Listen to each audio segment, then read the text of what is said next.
Welcome, welcome, welcome, one and all, to the on-air programming voted most hated by the outrage junkies. Boy, am I proud of that. The Triggered Tribe, intellectuals masquerading as human minds.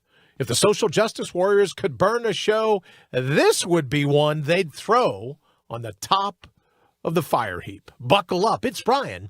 I'm in, and very glad you joined us for today's ride. So what do you say? Let's get ready to mortal up. Let's, in fact, get ready to mortal up. Hi, I'm Brian Brawdy. We've got a very special show this evening. A couple different things that I want to do. But first off, I have to let me just say thank you. This whole Mandalorian of the human mind, what a great compliment. I love the Ranger, whatever the guy's name in the white helmet. He's seen better days. His head's on a petard. So thank you for that. The Mandalorian for the human mind. It's an honor. I super appreciate it. So I thought I would just mention that one more time. All right, as I said, you have a very special show this evening because, look, it's been probably 20, 25, truth be told, maybe 30 years since I've seen the Saturday Night Live. This is how a bill becomes a law.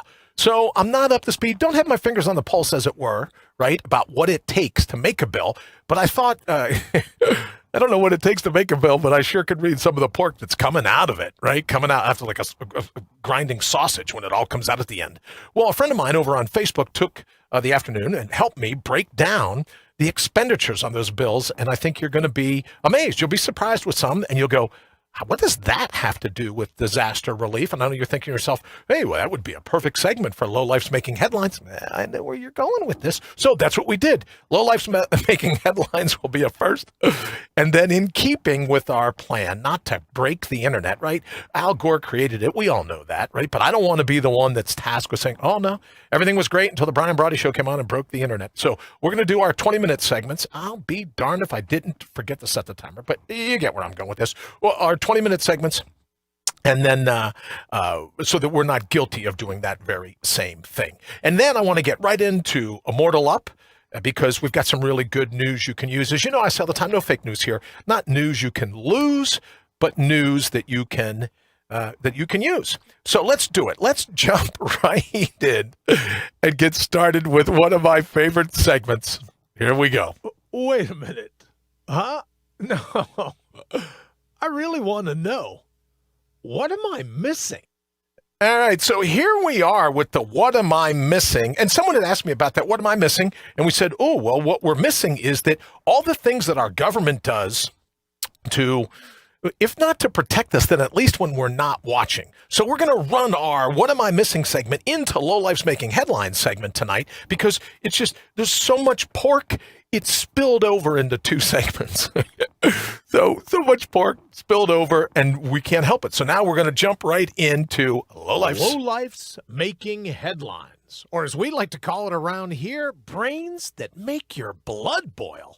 Here's your brittle brain atop a balsa wood spine for today. All right, so when we talk about brittle brains atop balsa wood spines, when we talk about, as you know, Low Life's Making Headlines, here we go. So in this new bill that we talked about, $100 million to NASA. Good. Let's keep going to the stars. $20 billion to the United States Postal Service. $300 million to the Endowment for the Arts. Wow. $300 million for the Endowment for the Humanities. So arts and humanities are making out great. Only $15 million, though. Seems like the math's a little skewed there.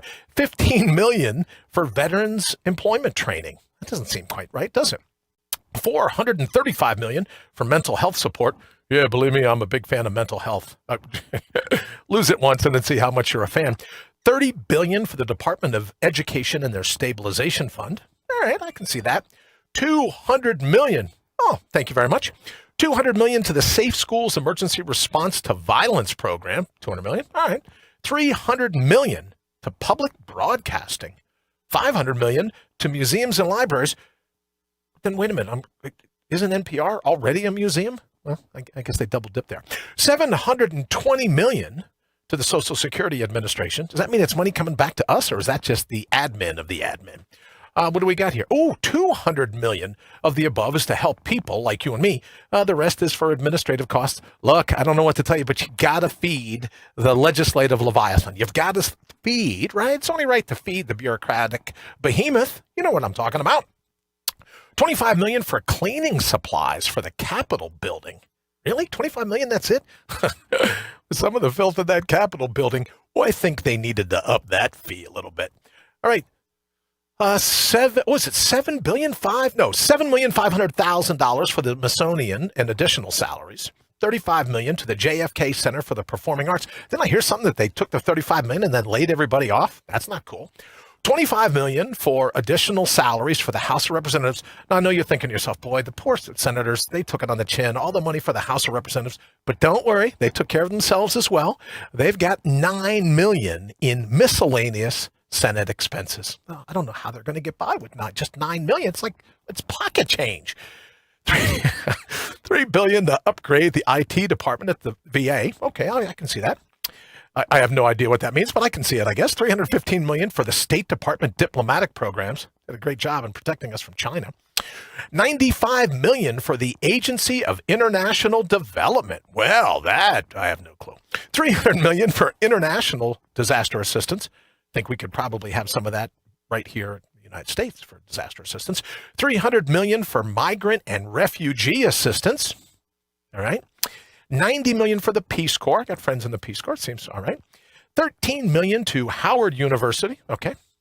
$100 million to essential air carriers. I'm assuming that means like the airlines. $40 billion to the Take Responsibility and Give It to the Workers and Families Act. $40 billion. Okay, I like the way that sounds. $1 billion to the Airlines Recycle and Save program. All right. $25 million to the FAA for administrative costs. Look, I'm just telling you what's in the bill. $492 million to the National Railroad Corporation, as you know, is Amtrak. $526 million in grants to Amtrak, and that's, if they need it through 2021. $25 billion for transit infrastructure, right? If they ever let us out of lockdown, I guess they're worried that, we need to be able to drive around. $3 million for the Maritime Administration. Okay. Does that mean Coast Guard? I wonder what that means. $5 million in salaries and expenses, I guess, office for the Inspector General. Whoa. Wow. They're doing a crack job. $2,500,000 for public and Indian housing. $5 million for community planning and development. All right. So if we ever get out of this, what do we got here? $1,500,000,000 for tenant-based rental assistance and the Office of Public and Indian Housing. Let's see this. This is $1 billion of the above can be used as additional admin and other expenses. So does that mean that they don't get to use the money on the rest of us? As one would, right? So it's all about admin. Don't forget the bureaucratic behemoth, legislative Leviathan that gets hungry as well. $720 million to the Public Housing Fund. Okay. $100 million for community block grants for Native Americans. All right. I see that. $250 million for housing block grants for the tribes. Don't know enough to differentiate the two, but okay. $130 million for AIDS housing. There you go. $20 million of the above goes to one-time grantees, $15 billion for the Community Development Fund, and I guess that's all kind of sandwiched in there. I don't know if you can help me with this, but $10 million of those is to set for infrastructure for fighting infectious disease. Oh, it seems to me like that would be more. $5 billion in homeless assistance, okay. $100 billion for rental assistance, I absolutely see that. Now, $7 million to enforce the Fair Housing Act. I guess you got to pay people to run around and enforce that act. Now, someone can help me because there's $1 billion for more Obama funds. I'm not really sure. $1 billion, I guess. There you go. $227 million for grants to the states for youth activities. And I can tell you, with kids, after 2 weeks of lockdown, huge fan of grants to the states to get these kids something to do.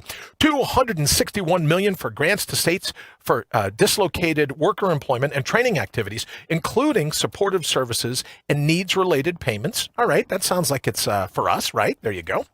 $10 million for migrant and seasonal farm worker programs. right? Right? We were talking about that earlier. You don't want watermelons rotting in the fields. 100 million for the Job Corps, 15 million for the program and administration. So is that 115 million all packaged in together? Probably so. 6,500 million to the wage and hour division. You got 30 million to OSHA, $10 million to Susan Hardward training grants. Seems like a lot of money to train Susan. You think she'd get that? 1,300 million, if you will, for primary health care, 750 million for student aid administration. All right. 9,500 million. 9,500 million for higher education. Is there going to be any higher education left when this is all over? But in any event, they're getting almost $10 billion just in case there is. All right, so there you have it. That's the breakdown. A very special thank you to my friend over on Facebook for helping me crunch those figures. Just so you know, that's where the money went. Now, whether you agree or disagree, right, that's on you, but that's where the money went. All right, let's go ahead, and I'd like to be able to jump in pretty quickly right away into my favorite part of the show. It's time to tune out the herd, because everything you've ever needed, you've always had. So bring your own bold, and let's go mortal up. And this is why I'm such a fan of that, as you probably know. This whole concept of mortal up. And here's what I wrote about this morning, and here's what I wanted to talk about now. Everyone's talking about coronavirus, COVID, the Wuhan virus. I explained to you not too long ago why I'm such a fan of the term Wuhan virus, right? Simply because somebody's got to stand up to go, yeah, you know what, say what you want, it's not going to affect me. Slurs they don't act as a solvent towards my skin, right? So I keep up with that term. But more importantly than that is we're talking about stress in the immune system. And when you mortal up, when you bring your own bold, it's like unhandcuffing your immune system, right? They don't have their hands tied around their backs. They can get up and move around, and it's able to defend you the way it wants to, right? You've got all the cells in your immune system, and they're busy running around looking for bad guys or bad girls, the antigens, as you know. They're busy looking around from all that. And what does stress do? It just distracts them. Stress distracts your immune system from being able to fight and do what it needs to bring your counterpunch. So all I'm suggesting, and we take a lot of crap, on Facebook and over on Twitter, Instagram, YouTube, people suggesting, well, why are you trying to do everything you can to tamp it down? Because ultimately what some folks don't realize, I'm sure you do, but what some don't realize is that if we keep running around, if we're all stressed out, if we're all worried and we're all concerned and we're all crazed about it, we keep playing the head games of what if, we guarantee, as one of the articles that I put up today from a doctor at medical school at Johns Hopkins said, look, if you keep continuing to stress yourself out, you only increases your chances of actually getting coronavirus. So for me, I equate it, like, have you ever watched a lion? Maybe National Geographic was a place to watch it. You ever watch one of these lion prides and they're busy hunting a wildebeest, let's say? Well, they don't pull down the fastest wildebeest, right? They don't go ahead and mess with that. They go ahead and pull down the weak, pull down the infirmed, pull down the one that isn't operating on all cylinders, right? Well, coronavirus, COVID-19, Wuhan virus, China virus, whatever you want to call it, it's a predator, just like any other in the wild. And nature has trained even diseases to go, yeah, you got to look for the weak ones, right? Because what's a virus? Here's a little virus coming around going, I want to replicate. I want my time, right? I want my legacy. I want my fun in the sun. So a virus, like other predators in nature, is just looking for prey, and it's going to pull down the prey that's easiest, because the virus doesn't want to expend a lot of energy in order to get the prey. It wants the easy pickings, if you will, right? When they say if you're ever going out, like if we ever get out of lockdown, looking like your gaze, don't be looking down at your cell phone, right? Don't do any of this. I know that's hard to believe, right? Don't do any of this, don't do any of that, right? You got to look like you're in command. That's because you don't want the bad guys or the bad girls that could be absolutely be easy to pull down. Well, coronavirus is kind of like the same thing. So all we've been trying to do at Brian Brawdy and Associates, if you haven't checked us out yet, please do so over at mortalup.com. All we're trying to do is say, let's try to find a way not to be so stressed. Let's not let coronavirus hijack our cognitive cockpit. My friend Lee Rowley came up with the term, the cognitive bodyguard. Well, let's be our own cognitive bodyguard. Let's not let stress lower our defenses to such a degree that coronavirus goes, oh, over there, let's just grab that one. That'll be easy. That one's already got a broken leg. Just pull that one down. So all I'm suggesting is that when we mortal up, when we go back to what we're accustomed to, when we go back to those things that make us humans, to quote the doctor from John Hopkins, it was in the Wall Street Journal article today, it just, look, if you get stressed out, like I am, right? You're in the target audience, then don't share your spork with other people, right? Maybe stay home more than you're accustomed to, right? Don't bite your fingernails. We'll get through this together. I know it's a stressful time, but coronavirus is counting on that stress, right? It's not like our politicians make it any easier on us. Everything is something to be. They're arresting people for violating it. You can't go to a funeral. You can't go to church. You can't buy a handgun. You can't do any of these things, right? I heard today there's even a golf course you can't go to. How many times on a golf course are you within 6 feet of another person? If you know how to drive a golf ball and hit the fairway, you hit it. You're gone. No one's near you. But in any event, right? If you and I do what we can to keep our immune system running, full cylinder, running the way it was intended by nature, not being all stressed up, not being one of the ones, as Garth Brooks says, one of the ones the wolves pulled down. Let's not give in to that. Let's not make ourselves an easier mark for coronavirus. That's all we're saying. And we agree with the doctor at Johns Hopkins that says, look, if you're stressed, you're more of a target for this virus. And why would we want that? Why would we indulge that virus? Why would we actively recruit that? So what's one of the biggest things you can do to beat back stress? One of the biggest things you can do is breathe the way you were built. And that means not the shallow breath, like you get these masks on, you got a shallow breath. Not like that. Breathe like you mean it, right? You breathe in and you allow your navel to hit the floor. You breathe in. I used to equate it like this. You know those things that you put into fireplaces? They blow air into a fire to make it go. Well, it's the same thing. Imagine one handles your spine, the other handles your navel. You go like this. And when those handles crush together, you simply seconds. Breathe in through your nose again. Allow your full stomach to inflate, like you're breathing into your own belly button, and allow your full stomach to inflate. When they come together, you contract the muscles of your stomach, you pull it in, you force that air out through the top of your lungs, and it's great for your whole system because doctors now tell us when we do that kind of breathing, it helps send blood. It helps send all kinds of things to regions of our body that don't always get it because we're busy shallow breathing like we got a mask on. Right? So that's why I say breathe like you mean it. And that's one of the quickest ways to counteract cortisol, which is one of the chemicals that the body secretes when you're under stress. One of the quickest ways to counteract that is not get all panicked, not get all afraid, not breathe like you got a mask on all day long, but nice, deep breaths like you mean it. And then that helps to combat stress. And if you can help to combat stress, and if you mortal up, you'll be able to fend off coronavirus, or you'll be in a lot better position, let me say this, to fend off coronavirus. It's absolutely free, no charge. There's your breathing. You know, people say to me, oh, well, I really want to get into this meditation thing. You go, oh, that's cool. Yeah, but this quarantine's killing me. Well, that's what social distancing is all about. That's what quarantine is all about. That's right. Find that place in your mind where you can quarantine who you are from all the other mashugana going on in the world. Now you've figured out meditation. But a lot of meditation, I have to tell you, this is one other thing, and then we'll get ready to go. We got to be getting close here. One other thing that I'll mention to you before we go is that meditation is really nothing more than being grateful for everything going on around you. And I think back to Garden of the Eden, let's just say, right? Eve's running around, everything's good, she's thankful for everything, and all of a sudden she sees this piece of fruit, and she goes, ooh, well. And then there's a little used car salesman, a snake over there that goes, well, you know, if you eat this fruit, you'd know the difference between good and evil. Well, that's the analytical mind, right? So the metaphor, the myth, the story, the Garden of Eden, if you will, the analytical mind knows the difference between right or wrong. But what was Eve just prior to biting the piece of fruit, prior to falling for the snake's pitch? What was it?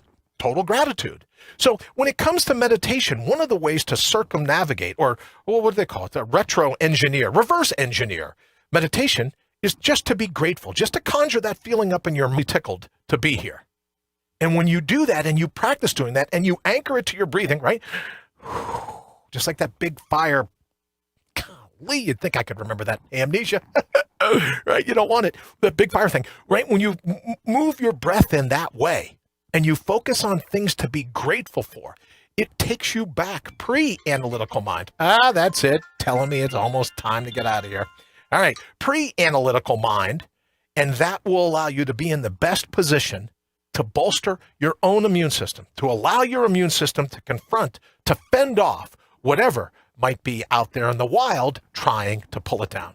Animal Stuff 101. All right, we're going to go ahead and get out of here. As I said, we will try to hold it to a 20-minute victory. We're going to do that. Thank you so very much for joining us. We'll be back tomorrow night. What am I missing? Low Life's making headlines. Please remember to head on over to for the person who is mortaled up, a person that's faced a Herculean challenge and risen to crush that challenge. Please leave your nomination there. And also you can leave, you can find us over there is Twitter. I think it's Facebook. I think it's Instagram. You're able to connect with us through all of that with the Brian Brawdy Show. So thank you so very, very much for joining us. I super appreciate it. Be safe. Remember, don't share your spork with anybody if you happen to go out. Be safe. We'll be back here tomorrow night. Tough time? Absolutely. Will we get through this? Absolutely we'll get through it. But what do we got to do in order to be able to get through it? Beat back the stress in our life. We have to look up, stand up, bring our own bold and mortal up. I'll see you tomorrow night.